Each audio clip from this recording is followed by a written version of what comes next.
আমি স্ক্রিনে দেখাচ্ছি। আতিক হাসান লিখেছেন, ডিসেম্বর মাসের ঠান্ডার সময় কি, কি কাজ করলে বেশি পলিসি করানো সম্ভব? আবার একই সাথে আরেকজন লিখেছেন, শোয়েব তারিক লিখেছেন, স্যার আগামী বছর কিভাবে ভালো বীমা করাতে পারবো? এ বিষয়ে স্যার কিছু অ্যাডভাইস চেয়েছেন। Thank you. খুবই ভালো কথা। আমরা ডিসেম্বর মাসকে যদি বলি ফসল কাটার মাস, কৃষক যখন ফসল কাটে তো আমাদেরও ফসল কাটার মাস হচ্ছে ডিসেম্বর। এখন আমরা যা করেছি কাজ সেটাকে পরিসমাপ্তি করে ধনে ধান্যে পুষ্পে ভরা আমাদের এই বসুন্ধরায় আমরা নিয়ে যাব কি, আমারই সোনার ধান গিয়েছে ভরি, তাই না?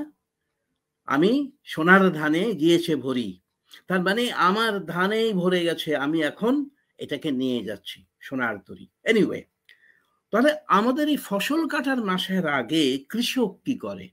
আপনি এখন নিজেকে একজন সফল কৃষক হিসাবে চিন্তা করেন। সে ভালো বীজ সংগ্রহ করে, মাটিকে উৎকর্ষ করে, মাটিকে ভালো করে চাষ করে, প্রয়োজনে সার প্রয়োগ করে, তারপরে তার পরিচর্যা করে এবং পরিচর্যা করে তাকে পোকার দমন থেকে রক্ষা করে। আপনি নিজের জীবনের পলিসির সঙ্গে তুলনা করে দেখেন, একটা পলিসি বিক্রি করেছেন, ভালো বীজ মানে কে? ভালো বীজ মানে ভালো গ্রাহক, যে বীমা বুঝে করে, যেখান থেকে ফল উঠবে, সারা প্রতিশ্রুতি রক্ষা করবে, তারা তাদের দিয়ে যাবে। এরপরে তাকে যে জমিতে দিতে হবে, তাহলে আমার পরিবেশ, আমার আচরণ গ্রাহকের সঙ্গে, এটা হচ্ছে ভালোভাবে কর্ষণ করা, ভালোভাবে সার দেওয়া, পরিচর্যা করা, তাকে বাড়িয়ে তোলা এবং আলটিমেটলি ম্যাচুরিটি পর্যন্ত আমার হচ্ছে কি, ওই যে বললাম বছর শেষেই কিন্তু এটা ফসলের মাস বলছি, কিন্তু প্রমাণিত হবে যে এটা ভালো ফসল হলো কি হলো না সেটা মেয়াদ শেষে কয়টা পলিসি আমি ক্লেম দিচ্ছি বা ম্যাচুরিটি দিয়েছি। অধিকাংশ বীমা কোম্পানির ক্ষেত্রে যদি বলি, বা বেশ কিছু বীমা কোম্পানির ক্ষেত্রে আমাদের এরকম রেকর্ড আছে যে এই বছরে আমি 100টা বা 1000টা বা 1 লক্ষ পলিসি বিক্রি করেছি, ম্যাচুরিটিতে গিয়ে আমি হয়তো 15,000 বা 20,000, 1 লক্ষর মধ্যে মাত্র ক্লেম দিতে পেরেছি। তার মানে 70%, 80%, 85% পলিসি বিগত 10 বছরে, 15 বছরে, 20 বছরে হাওয়া হয়ে গেছে। তাহলে আপনার পলিসির যে কর্ষণ বর্ষ শেষে আমি কৃষকের সঙ্গে তুলনা করলাম, কিন্তু আলটিমেট ফসল হবে আপনি ম্যাচুরিটি পর্যন্ত কয়জনের ক্লেম দিতে পেরেছেন।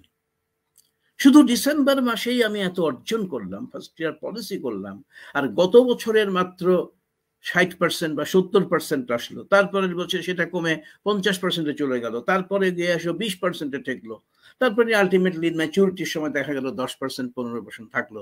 তাহলে আপনার ফসল কিন্তু সব ঝরে গেছে, পাতান হয়ে গেছে, মানে কি ওর মধ্যে আর চাল নাই, নষ্ট হয়ে গেছে সব। তো আমাদের এই ঝরে যাওয়াটা হচ্ছে আমার ফসলটা নষ্ট হয়ে যাওয়া, এবং এটা কিন্তু প্রমাণিত হবে আমার ম্যাচুরিটি ডেটে গিয়ে, কারণ আমার ফল পাকে 10 বছরে, 15 বছরে। আম না হয় বছরে একবার হয়, জাম লিচু বছরে একবার হয়, হয়তো কোনো কোনো ধান 2 বার হয়, কোথাও 3 বার হতে পারে, শাকসবজি হয়তো 3 বার 2 বার করা যায়, কিন্তু বীমার যে ফসল সেটা ওঠে ম্যাচুরিটি ডেটে। অতএব আমাকে প্রথম থেকেই এর পরিচর্যা করতে হবে একজন কৃষক হিসাবে, একে বাঁচিয়ে রাখতে হবে টিল ইটস ম্যাচুরিটি। এটাই হলো আমাদের মূল কথা।